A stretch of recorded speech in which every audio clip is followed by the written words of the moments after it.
All right, let's keep moving forward, and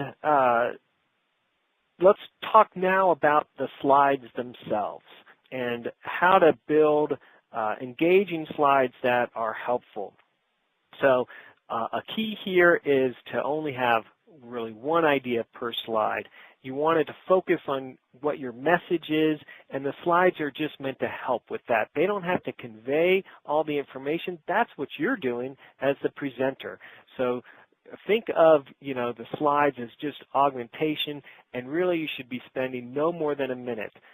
You can plan on even 45 seconds for a slide, and if it goes much over that, certainly it shouldn't be 2 minutes.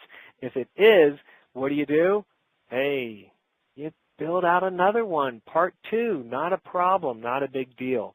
In terms of layout, it needs to be consistent. That helps your audience because they know where to look, but at the same time, you do need to change it up. You need to have different stimulus in terms of their eyes, what they're looking for, where they're going.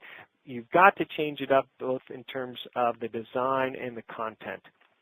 And ways to do that include, the content itself. Like I said, take a vote. We talked about chatting or polling earlier on.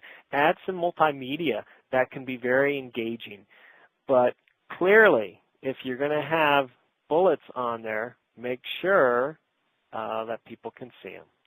That's of course, again, hopefully one of the no-brainers. What else, though, can we do? Well, I mentioned that the slides themselves should augment, and Michael Hyatt talks a lot about this. I'm a fan of what he has to say, and often the problem, I think, for people is they think that, they're going to have this slide deck sent out afterwards, and it's got to convey everything in case someone missed the webinar. Well, really, I disagree. That's not the case. If they missed the webinar, that's kind of their problem. The slides are meant to help and convey the information in a more interesting manner. But your content really is your delivery and the words that you're delivering during the presentation. Along with that, if you take away that requirement that it's a standalone document, that's how you can have your slides more readable, more interesting, because you're not pressured into including everything in the slide.